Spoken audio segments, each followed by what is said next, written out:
بسم الله الرحمن الرحيم تنزل الملائكة والروح فيها بإذن ربهم من كل أمر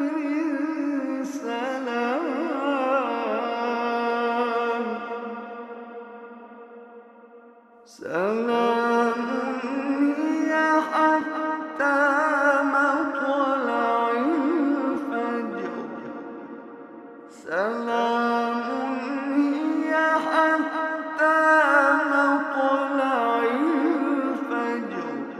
Laylatul Qadr continues with the successors of the Holy Messenger, and even today it happens once a year where the Qur'an descends and onto the heart of the 12th Imam. And a night like this night, the 12th Imam is the recipient of the Qur'an. If you remember, the reality of the Qur'an is in the essence of lordship, in the realm of ahadiyya, in the realm of attributes. These aren't realms of creation, but it manifests into the immaterial realm of angels, then the semi-immaterial realm, the heart of the Holy Prophet or the Imams, and it comes down to the physical level, the Arabic Qur'an. This was in relation to the Holy Prophet. But it descends. That's the reality. The reality of the book is something supra-immaterial, and it manifests. Now, in Laylatul Qadr, Laylatul Qadr is the locus wherein the Holy Qur'an descends. And that's why Laylatul Qadr has been referred to in many traditions as the Holy Prophet, or today it would be the 12th Imam. The reality of Laylatul Qadr is the Imam today. And the reality of the Imam is a manifestation of Allah's attributes. Now, Allah's attributes from the essence of lordship manifests, descends layer after layer, but it has to descend onto the heart of someone who has the capacity to be a recipient of Allah's attributes. And such a person exists in every era. Today it's the heart of the 12th Imam. Now, what are these attributes?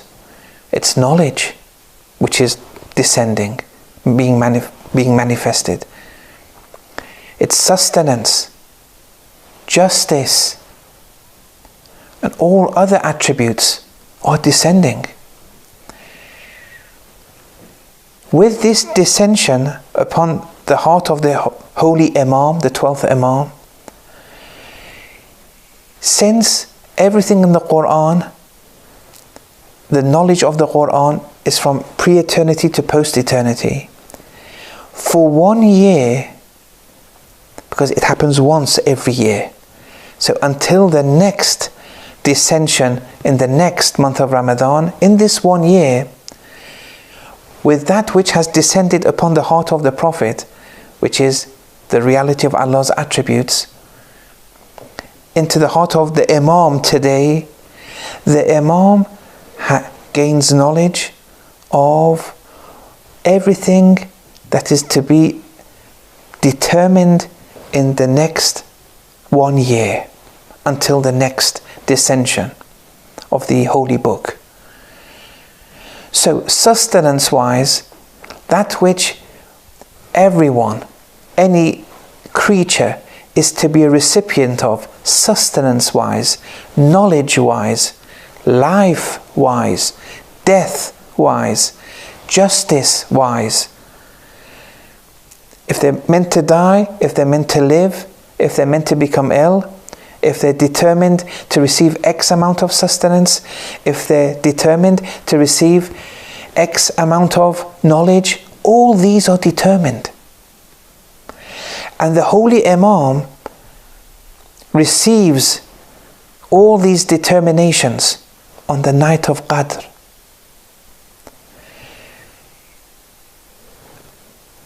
Many people will have very strong and favorable determinations. The Imam will be pleased with them. Many people will have very limited determinations, or maybe negative determinations.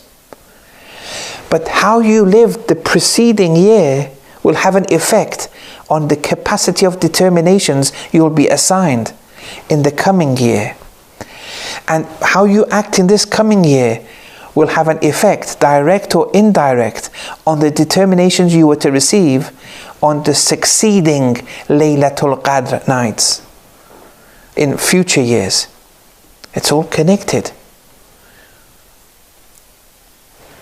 So, here the Imam is seeing how much justice you're going to display, or have the capacity to display, how much sustenance you're going to receive, whether you're going to live or die, become ill or not, how much knowledge you're going to receive, how much forgiveness you're going to display, how much you're going to help the oppressed people. Allah is Al-Adl, the just. Laylatul Qadr is that descending of the reality of the Imam and the speaking Imam and the silent Qur'an and the speaking Qur'an. It's one reality, and that reality is Allah's attributes. It's descending. The heart of the Imam tonight is going to be a recipient of all the determinations for this 1 year. Why 1 year? Because after 1 year there's going to be another descension, which will be according to that time and place and circumstances. Now, that which is received in the heart of the Holy Imam tonight is how Allah's attributes are going to manifest, to what degree, to what determined degree, to what known measures in sustenance, in life, in death, in knowledge, in justice. It's all going to be determined. And it's in your hands, how you lived the last 1 year. You can't expect miracles by just being a monotheist for this one night. But even for such people, we shouldn't lose hope. So here, this is what we're discussing in Laylatul Qadr. Now, since the Imam is connected to the Mithali realm and all other realms, the immaterial realm, to the essence of Lordship, but his knowledge, that which he rules by, because the Imam is ruling today. The 12th Imam is the true leader today, but he's an occultation, but he's not unemployed or doing nothing, God forbid. He's working for the best interests of Islam. So he sees people's determined potentials. But what is potentially determined for me and you will be preserved and actualized if an obstacle does not arise and ruin it all. Or an obstacle may come which may reverse something. For example, you were supposed to die this year, but because of your Silatul Rahim, it becomes reversed. The knowledge in the semi-immaterial realm, which the Imam is in connection with and is connected to, and he rules through that realm and gives orders through that realm, that is changeable. That can change. It's in the tablet of establishment and effacement. Mahu wa ithbat. It's one of the verses of the Holy Qur'an. But that can change. But that which is determined in Allah's knowledge, in the essence of Lordship, that's unchangeable. But that which the Imam rules by is his knowledge in the Mithali Malakuti realm. And he gives orders. But things can alter here. And bada, alteration, in Allah's decrees, in this case the determined potentials that were assigned in Laylatul Qadr, they can change. But yes, Allah's knowledge in His essence, that never changes. But we're not discussing that, because this is pertaining to the semi-immaterial realm of creation. What is ruh? What is angels? Some people say that ruh is Jibreel, as it is mentioned in the Qur'an in several other verses. نَزَلَ بِهِ الرُّوحُ الْأَمِينُ عَلَىٰ قَلْبِكَ. The trust that the Spirit has brought this Qur'an down to your heart. So Jibreel is called ruh.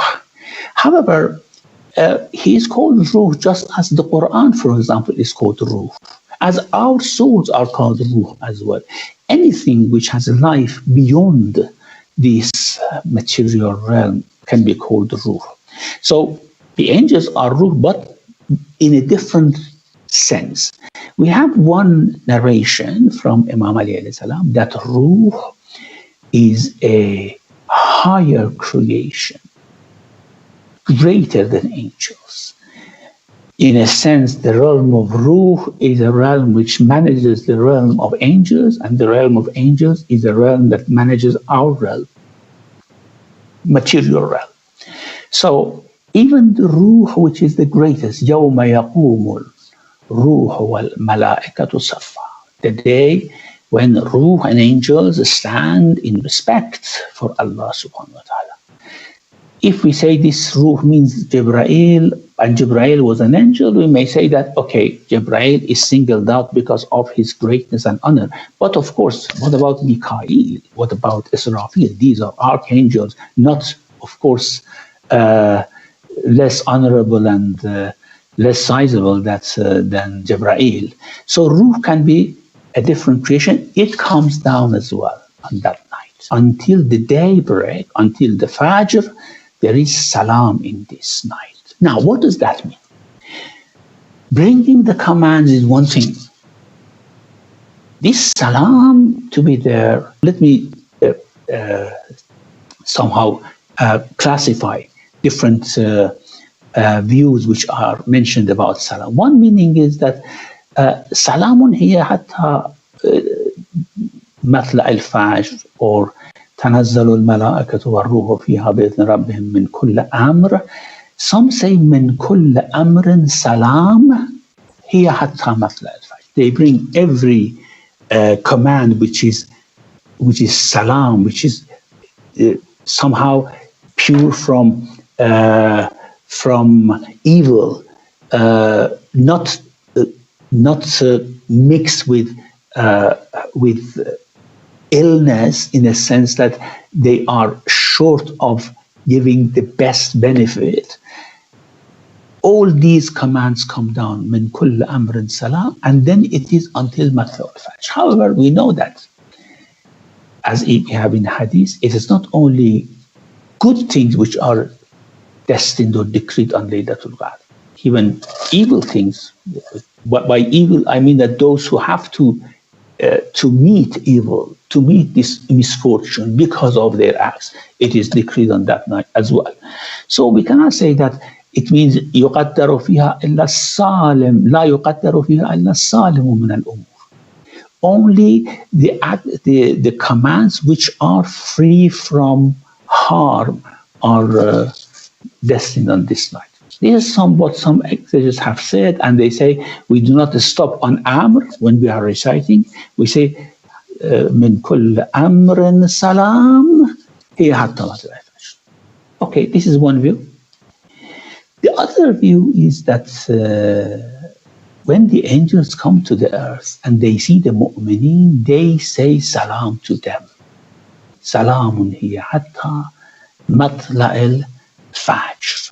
They see you in worship, they see you in prayer, and the angels, the angels are very, very delicate creatures, very lovable and very much loving others. So when they see someone in worship, you have heard, for example, when you are, of course, it's best to pray in Jama'ah. But when we have to pray on our own, in Furada, if we say Adhan and Iqamah, immediately 2 rows of angels line behind us to pray with us because they love prayer, because they love people who pray. So when these angels come, they say salam, and their salam is not heard by you, and their salam is not word, their salam is blessing that they pass on to you without you knowing it. They pass on the blessing, and it's on until matla al fajr. So when you sleep, they don't find you aware to give you that salam and blessing, but if you keep awake, that blessing is given to you. In many hadiths we have that Allah gives us the tawfiq, that we succeed in catching the fadlu Laylatul Qadr, the merits of Laylatul Qadr. Maybe catching the merits of Laylatul Qadr is somehow receiving this salam from the angels. اللهم صل على محمد